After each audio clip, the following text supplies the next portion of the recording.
নিক জোনাস ও প্রিয়াঙ্কা চোপড়া বিনোদন জগতের অন্যতম আলোচিত একটি জুটি। নিকের সঙ্গে প্রিয়াঙ্কার বয়সের তফাৎ অনেকটাই, তবে এই বয়সের ব্যবধান কোনো বাধা হয়নি এই তারকা দম্পতির কাছে। দীর্ঘদিনের প্রেমের পর্বের পর নিকের সঙ্গে বিয়ে হয় প্রিয়াঙ্কার।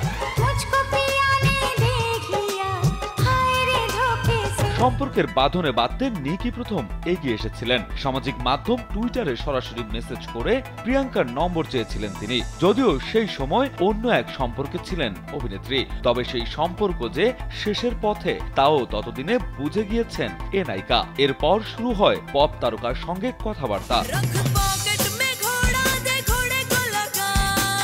আর নয় সৌন্দর্য নিয়ে চিন্তা, এবার নিজেকে সুন্দর করে তুলুন স্টাইল ম্যানিয়াক্সের সাথে। কথাবার্তা যেন কখন প্রেমে পরিণত হলো তা কেউ বুঝতেই পারেনি। এদিকে প্রিয়াঙ্কার সঙ্গে বিবাহ বন্ধনে আবদ্ধ হওয়ার আগে নিকেরও ছিল একাধিক সম্পর্ক। যে তিনটি সম্পর্ক নিয়ে চর্চা সব থেকে বেশি সেগুলো হলো মিলি সাইরাস, সেলিনা গোমেজ ও অলিভিয়া কুলুপোর সঙ্গে। প্রত্যেকেই নিজ ক্ষেত্রে খ্যাতনামা, যদিও একটি সম্পর্কও টেকেনি নিকের।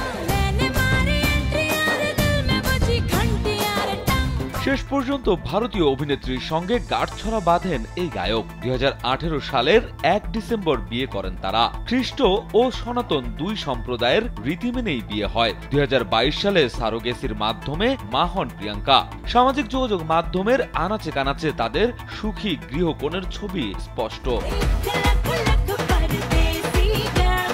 এদিকে স্বামীর সাবেক প্রেমিকাদের কথা যখন জেনেছিলেন তখন কি খারাপ লেগেছিল প্রিয়াঙ্কার? গণমাধ্যমের এমন প্রশ্নের উত্তরে প্রিয়াঙ্কা জানান তার বিন্দু মাত্র কোনো প্রভাব পড়েনি। অভিনেত্রীর কথায় এসব বিষয়ে মাথা ঘামাই না, পাত্তাও দেই না। আমি আমার জীবন বইয়ের পাতার পেছনের দিকে পড়ি না কখনো।